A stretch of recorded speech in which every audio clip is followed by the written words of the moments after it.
Hello friends, मैं doctor Mona Smak hair and skin clinic से, जो कि हमारा क्लिनिक है पीतमपुरा में, और हम यहाँ पे स्किन एंड हेयर से रिलेटेड सारी सर्विसेज प्रोवाइड करते हैं। आज जो हमारा टॉपिक होने वाला है वो होने वाला है बहुत ही सीरियस टॉपिक, वो है hair thinning and hair loss. After Covid काफ़ी लोगों को ये प्रॉब्लम फेस करनी पड़ रही है कि उनके हेयर काफ़ी मात्रा में जा रहे हैं। अगर मैं अपने क्लिनिक की बात करूं तो हमारे पास 70% of the patients are coming only for this reason कि उनके पोस्ट कोविड उनके बाल काफ़ी स्पीड से गिर रहे हैं एंड काफ़ी बाल्डनेस उनको महसूस हो रही है। फीमेल्स में भी उतना ही कॉमन है, मेल्स में भी उतना ही कॉमन है। तो आज हम लोगों के जो टॉपिक है हम लोग डिस्कस करेंगे कि हम लोग इस प्रॉब्लम को कैसे ठीक कर सकते हैं एंड इसके क्या क्या ट्रीटमेंट हमारे पास अवेलेबल है जो बहुत अच्छे से इस चीज़ को वापस करने में हमारी हेल्प करेंगे। हेयर फॉल की काफ़ी सारी स्टेजेस होती हैं। कभी कभी हम लोग इसको सिर्फ मेडिसिन दे के ठीक कर सकते हैं, कभी कभी हमें इसमें ट्रीटमेंट लाइन भी डालनी पड़ सकती है, कभी कभी हेयर ट्रांसप्लांट या फिर हेयर पैचेस ही इन्वॉल्वमेंट रहती है। सबसे पहले मैं शुरू करूँगी ऐसे केसेस जहाँ पे हम सिर्फ मेडिसिन दे के ही अपने हेयर्स को बेटर कर सकते हैं या उनकी क्वालिटी को इम्प्रूव कर सकते हैं। बहुत सारे पेशेंट में आजकल हमें टेलिजन एफ्लुएम देखने को मिल रहा है, जो हम कह रहे हैं जो कोविड से रिलेटेड है। जो हेयर फॉलिकल जो हमारी ग्रोथ स्टेज में थे वो हर्ट हो गए एंड वो फॉलिंग स्टेज में आ गए एंड वो धीरे धीरे करके फॉल ऑफ होते जा रहे हैं।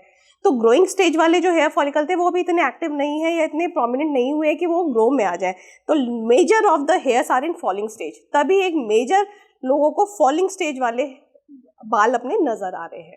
ऐसे केसेस में पेशेंट को मैं सबसे पहले यही गाइड करूँगी कि अपना प्रोटीन इंटेक बहुत अच्छा बना के रखें, मल्टीविटामिन रेगुलर बेसिस पे लेते रहे, बायोटिन फोलिक एसिड के सप्लीमेंट्स अगर वो रेगुलर बेसिस पे लेंगे तो they can see some improvement in their hair qualities and hair growth.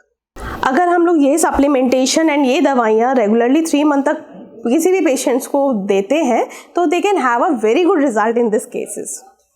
इसके अलावा अगर मैं बात करूं, अगर इससे भी हमें कुछ अच्छा इंप्रूवमेंट नहीं मिल पा रहा है या ऐसे हमें लगता है कि इस दवाइयाँ देने के बाद भी पेशेंट को बहुत रिमार्केबल चेंजेस जो हमें मिलने चाहिए थे या हेयर ग्रोथ जो उनकी वापस आ जानी चाहिए थी नहीं आ पाई है, तब हम ऐसे केसेस में प्लान करते हैं ट्रीटमेंट।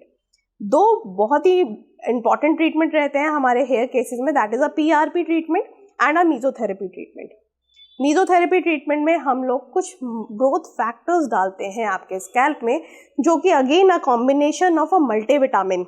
हेयर लॉस का सबसे ज़्यादा प्रॉब्लम तब आने लगती है जब हम लोगों को एम्बैरेसमेंट फील होने लगता है।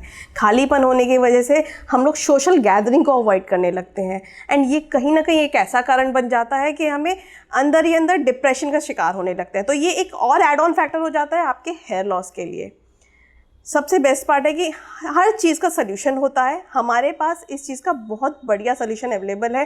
ट्रीटमेंट लाइन अवेलेबल है, सर्जिकल ऑप्शन अवेलेबल है, नॉन सर्जिकल ऑप्शन अवेलेबल है। कोशिश करिए कि ये चीज़ों को आप निकल के आएँ, अपने डिस्कस करें डॉक्टर के साथ। तो सबसे पहले जब हम लोगों को कोई भी स्कैल्प का ट्रीटमेंट प्लान करते हैं तो वी विल हैव टू सी कि आपकी हेयर फॉलिकल ठीक है या नहीं है। अगर आपकी हेयर फॉलिकल इंटैक्ट है, गुड क्वालिटीज़ की है, तो हम लोग उसमें ट्रीटमेंट प्लान करके उसमें वापस उनको रीग्रो कर सकते हैं, जैसे कि अक्सर हम करते हैं मीजोथेरेपी या फिर PRP ट्रीटमेंट में। मीजोथेरेपी में हम लोग कुछ ग्रोथ फैक्टर्स डालते हैं आपके स्कैल्प के अंदर, जिससे कि आपके हेयर फॉलिकल आपकी हेयर ग्रोथ को प्रमोट करते हैं। Same is a case with the PRP treatment. PRP आजकल ऐसा ट्रीटमेंट है जो वर्ल्ड वाइड बहुत ज़्यादा इन है एंड ये कहीं पे भी रीजनरेशन में हेल्प करता है। अगर मैं हेयर्स में डाल रही हूँ तो हेयर की रीजनरेशन पॉसिबल है, अगर मैं स्किन में डाल रही हूँ तो स्किन की रीजनरेशन पॉसिबल है। हेयर में जब हम लोग PRP इंसर्ट करते हैं तो आपके ही ग्रोथ फैक्टर आपके ही स्कैल्प पे जाके आपकी हेयर ग्रोथ को बहुत अच्छे से प्रमोट कर पाते हैं।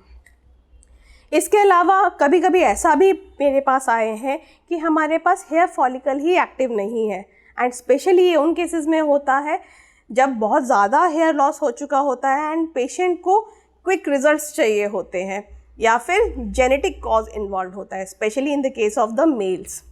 ऐसे केसेस में हमारे पास जो ऑप्शंस रह जाते हैं वो रह जाते हैं हेयर ट्रांसप्लांट, जिसमें हम आपके ही हेयर्स को आपके ही स्कैल्प में ट्रांसप्लांट करते हैं, या फिर सिंथेटिक हेयर ट्रांसप्लांट जहाँ पे हम लोग आर्टिफिशियल हेयर्स आपके स्कैल्प में इम्प्लांट कर सकते हैं, या फिर रह जाता है non surgical hair replacement.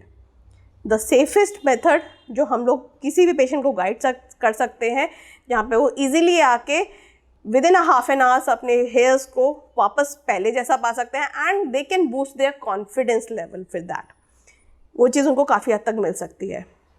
Now I introduce miss Monica, जो हमें non surgical hair replacement both for the males and the female guide करेंगी कि हम दोनों के लिए ये चीज़ कैसे बेनिफिट हो सकती है एंड मेल्स में इसके कितने अच्छे रिजल्ट्स हमें देखने को मिलते हैं। Now I introduce you with the Monica ma'am, जो नॉन सर्जिकल हेयर रिप्लेसमेंट में एक्सपर्ट हैं both for male and the female, and ये लास्ट 17 ईयर्स से सिर्फ नॉन सर्जिकल हेयर रिप्लेसमेंट में ही डील करती हैं।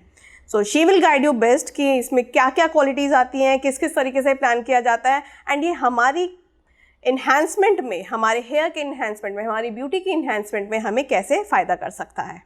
Over to you ma'am. Thank you so much, thank you doctor Mona. I am Monica, जैसा डॉक्टर मोना ने बताया ही है। Basically non surgical hair replacement आजकल के टाइम पर हेयर प्रॉब्लम यंगस्टर्स में बहुत कॉमन है, हेयर लॉस बहुत कॉमन प्रॉब्लम है। ड्यू टू कोविड भी अब बहुत सारे केसेस ऐसे आने लग गए हैं। सो बहुत सारे रीजंस में ऐसा भी है, लोगों को स्टाइल चाहिए, यंगस्टर्स को स्पेशली डॉक्टर बहुत स्टाइल्स चाहिए जो वो अपने बालों में नहीं कर पा रहे क्योंकि हेयर लॉस बहुत ज़्यादा हो चुका है। एंड आजकल तो बहुत कॉमन भी हो गया है, बहुत यंग एज में हेयर लॉस काफ़ी प्रोमिनेंट हो गया है because of the smoking habits of the patients, ठीक है, या फिर बहुत स्टाइलिंग प्रोडक्ट्स यूज़ कर लेते हैं, स्ट्रेटनिंग वगैरह बहुत ज़्यादा प्लान कर लेते हैं, हार्ड वाटर बहुत ज़्यादा कॉमन हो गया है। तो जल्दी एज में बाल चले जाते हैं लेकिन वो स्टाइल एंड लुक मेंटेन करना पॉसिबल नहीं हो पाता। तो उसी के लिए एक बेस्ट ऑप्शन है हमारे पास, that is non surgical hair replacement, जिसको नॉर्मल लेमन लैंग्वेज में अगर हम बोले तो हेयर पैचेस, हेयर यूनिट्स और हेयर स्किन्स भी कहते हैं। उसमें हम लोग बेसिकली करते क्या है, जब हमें लगता है कि एक स्टेज के बाद आपका हेयर रीग्रोथ नहीं हो सकता या आपको एक ऐसा स्टाइल चाहिए जो आप अपने बालों में नहीं कर सकते, तो उसके लिए हम आपका स्कैल्प पर जो स्पेशली ये एरिया है, आपका बॉल्ड एरिया है, वहाँ पर हम एक non surgically hair patch fix कर देते हैं। हेयर पैच बेसिकली होता है क्या है, नेट होता है जाली जैसा जिसमें ह्यूमन हेयर नॉटेड होते हैं एंड हम लोगों के पास 9 to 10 टाइप की क्वालिटीज़ होती हैं जो आपके अपने एक्चुअल हेयर के साथ हम लोग मर्जिंग करके प्लेस करते हैं उसको, एंड ये टोटली कस्टमाइज होता है एंड स्किन फ्रेंडली होता है। मुझे एक बात बताओ कि हमारे पास जो इतने सारे पेशेंट्स आते हैं, बहुत बार मैंने ऐसा भी देखा है उन्होंने कहीं कहीं से पैच करवा रखे होते हैं, कहीं कहीं से यूज़ करके आ रहे होते हैं, लेकिन they are having lot of skin problem in that, जो हमने बहुत बार डिस्कस भी किया है कि बहुत लोकल लेवल से उन्होंने करा लिया। तो एग्जैक्टली उसका कॉजेज़ क्या है एंड किस वजह से वो चीज़ हम लोग प्रोमिनेंट बोलेंगे? बहुत सारे रीजंस होते हैं जो बाहर लोकल मार्केट में लोग सैलून में लोग छोटी छोटी शॉप्स खोल के बैठे हैं आज के टाइम पर, तो वो लोग ह्यूमन हेयर प्रोवाइड नहीं करते, FDA अप्रूव नहीं होते वो हेयर। आप एनिमल हेयर आपको बहुत कॉमनली मिलता है जो बहुत सस्ते रेट पे मिलता है, 6-7 हज़ार 8 हज़ार में बहुत आराम से मिल जाता है। That is totally animal hair, synthetic hair, silicone based hair होते हैं एंड उसमें जो एडेसिव लगता है, जो ग्लू लगता है, वो भी FDA USA बेस्ड नहीं होता। उसकी तो बहुत सारी कंप्लेंट हम लोगों ने खुद में बैठ के सॉल्व कर रही है। पेशेंट को सोरियासिस डेवलप हो जाता है, पेशेंट्स को सोबैरिक डर्मेटाइटिस हो जाता है स्कैल्प के ऊपर, तब हमें पहले स्कैल्प का ट्रीटमेंट प्लान करना होता है, पहले उनको नॉन सर्जिकल हेयर रिप्लेसमेंट लगाने से पहले। तो वो सारा कुछ हमारे यहाँ पर नहीं है। हमारे पास जितना भी हेयर पैच आता है वो सारा टेस्टेड होता है, USA बेस्ड होता है एंड FDA अप्रूव्ड है वो, एंड स्किन फ्रेंडली होते हैं। सबसे जो बड़ा रीज़न है वो स्किन फ्रेंडली है। एंड जैसा मैंने पहले भी बताया कि 9 to 10 टाइप्स की क्वालिटीज़ आती हैं, तो क्वालिटीज़ इतनी सारी टाइप की है, मतलब इतना वेरिएशन है उसके अंदर कि आप अपने ओन हेयर की तरह ईजिली मूव कर सकते हो उसके साथ। जैसा कि डिस्कस करें कि ये प्रॉब्लम कितनी सीवियर है, आप लोग खुद ही देख सकते हैं, क्योंकि आजकल फिल्म इंडस्ट्रीज़ में भी इस तरह की मूवीज़ बन रही हैं, जैसे बाला मूवी बहुत बनी थी। तो ये हमारी एग्जैक्टली इस जनरेशन की प्रॉब्लम है, जिसका हम लोगों को एक सोल्यूशन जो हम लोग प्रोवाइड कर रहे हैं कि पैच एक ऐसी चीज़ होती है जो पेशेंट को हर टाइम लगा के रखना होता है, वो 24 आवर्स इस चीज़ को कैरी करता है, और अगर ये स्किन फ्रेंडली नहीं है, अगर ये बहुत अच्छी फाइन क्वालिटी की नहीं है एंड इसमें इरिटेशन प्रोवाइड हो रही है स्किन को, तो वो आपको लॉन्ग टर्म डैमेज भी दे सकती है स्किन के ऊपर, स्कारिंग हो सकती है आपके स्कैल्प के ऊपर। मोर ओवर कभी कभी होता है कि आपका जो स्टेजेस ऑफ हेयर्स हैं, आपके जो ओरिजिनल हेयर है, वो भी डैमेज होते चले जाते हैं। तो बेस्ट थिंग इज़ जब भी आप अपना non surgical hair placement plan कर रहे हैं तो एक अच्छी जगह से प्लान करें। कोशिश करिए कि अच्छी क्वालिटी का होना बहुत ज़रूरी है, स्किन फ्रेंडली होना बहुत ज़रूरी है। इसके अलावा उसमें ह्यूमन हेयर्स होना बहुत ज़रूरी है, क्योंकि हमारे स्कैल्प के ऊपर वही चीज़ कस्टमाइजेबल है, एडजस्टेबल है। आप किसी और चीज़ पे प्लान करोगे तो कहीं ना कहीं डैमेज क्रिएट करेगी। डॉक्टर मोना, आप एक चीज़ तो भूल ही गए कि इसके साथ हम लोग सब कुछ कर सकते हैं। कोई भी पार्लर सर्विसेज ले सकते हैं। लेट्स से कि अगर किसी को हाइलाइट्स करानी है, स्ट्रीकिंग करानी है, जो आजकल बहुत ट्रेंड में है, Right. तो सब कुछ हम कर सकते हैं इसके अंदर, क्योंकि ये टोटली ह्यूमन हेयर है। राइट, ह्यूमन हेयर्स होने की वजह से हम लोग इसमें कोई भी services like blow dry we can easily do. हम लोग इसमें कलर स्ट्रीक्स दे सकते हैं, जो आप लुक मेंटेन करना चाहते हो वो इजीली इसमें प्लान कर सकते हैं। एंड आप इसके साथ इजीली स्विमिंग कर सकते हैं। जो लोगों को बहुत दिक्कत आती है कि हम हेयर पैच पहन के हम पूल में नहीं जा सकते, शायद पैच ना निकल जाए हमारा, ऐसी कोई भी प्रॉब्लम नहीं आती इन पैचेस के साथ में। आप इजीली स्विमिंग कर सकते हैं, आप इजीली अपनी डेली एक्टिविटीज़ को आप कंप्लीट कर सकते हो। बस इसमें शैम्पू करने का वे चेंज होता है, कंडीशनर करना है, जो नॉर्मल रूटीन में आप नॉर्मली फॉलो करते हो। सो वही सब कुछ करना है इसके अंदर भी। जिम वालों लोगों के साथ प्रॉब्लम होती है कि उनको पसीना बहुत आता है, उसके लिए क्या अल्टरनेटिव है इसमें? जैसा कि मैंने डॉक्टर पहले भी बताया था कि इसमें 9 to 10 टाइप की क्वालिटीज़ आती हैं, तो उस हिसाब से हम क्वालिटीज़ फाइन करते चले जाते हैं। जितना बेसिक क्वालिटी होगा उतना थिक होगा पैच, और हम कस्टमाइज़ करते हैं। स्पेशली जो जिम वाले लोग होते हैं उनके लिए प्रॉपर कस्टमाइजेशन होता है, उनके लिए उनके अकॉर्डिंगली हेयर पैचेस बनते हैं जो सिलिकॉन बेस्ड होते हैं, बहुत फाइन नेट वाले होते हैं, जिसमें उनका स्वेट बहुत ज़्यादा ना आए। ओके, तो इसमें मुझे आप गाइड करो कि इसके बाद मेंटेनेंस कैसे करना होता है। किसी ने अगर एक बार हेयर पैच फिक्स करा लिया, अब लुक्स तो आ गए, क्वालिटी तो आ गई, बहुत सुंदर भी लग रहे हैं, सब कुछ मिल रहा है, बट इसको हम कैसे लाइफ टाइम मेंटेन करके रख सकते हैं? डॉक्टर, इसके लिए मैं बताना चाहूँगी कि इसके लिए रेगुलर सर्विसेज होती हैं। ओके। क्लाइंट अगर एक बार कोई भी पेशेंट ने अगर आपका हेयर पैच यूज़ कर लिया है तो ऐसा नहीं है कि उनको दोबारा कभी नहीं आना क्लिनिक में। 25 डेज to 1 मंथ के गैप में उनको रिपीटली आना पड़ता है, जिसके लिए हम उनका हेयर पैच रिमूव करते हैं, स्कैल्प पूरा क्लीन करते हैं, डिटॉक्स करते हैं।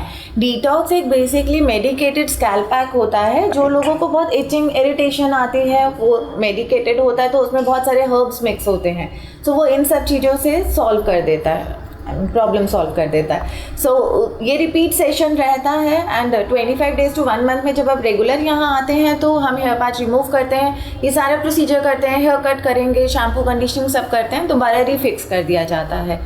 ये तो सेम वैसे ही हो गया ना, जैसे कि नॉर्मल हम लोग सलून में जाते हैं, हर मंथ में सेटिंग तो चाहिए ही चाहिए होती है, हेयर कट चाहिए तो होता है। It's like same. इसमें एक आता है माइक्रोवेफ्टिंग। माइक्रोवेफ्टिंग होता है क्लिप ऑन प्रोसीजर। जो लोग बार बार मतलब जो लोग दिल्ली में नहीं रहते, बाहर रहते हैं और बार बार यहाँ नहीं आ सकते, 4-6 महीने में एक बार आते हैं, उनके लिए clip on procedures and taping procedures रहते हैं।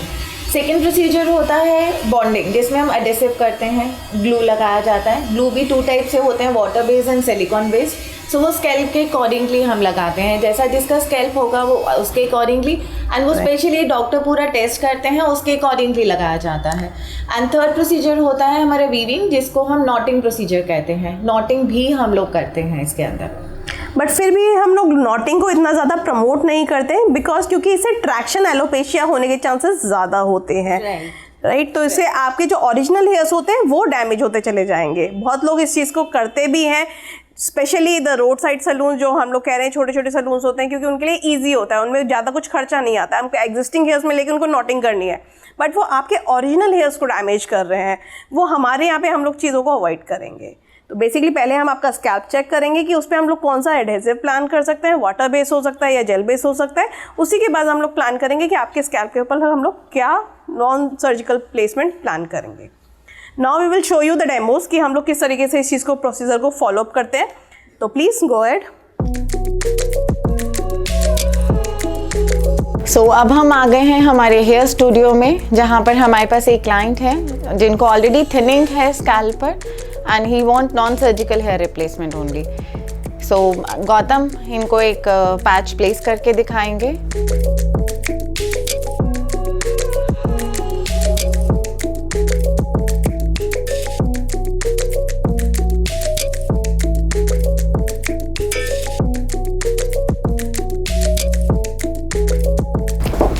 जैसा कि हमने पहले बताया था कि ये ह्यूमन हेयर पैचेस होते हैं, सो इसके अंदर हमने इजीली ड्रायर करा है एंड हेयर को कुछ भी नहीं हुआ।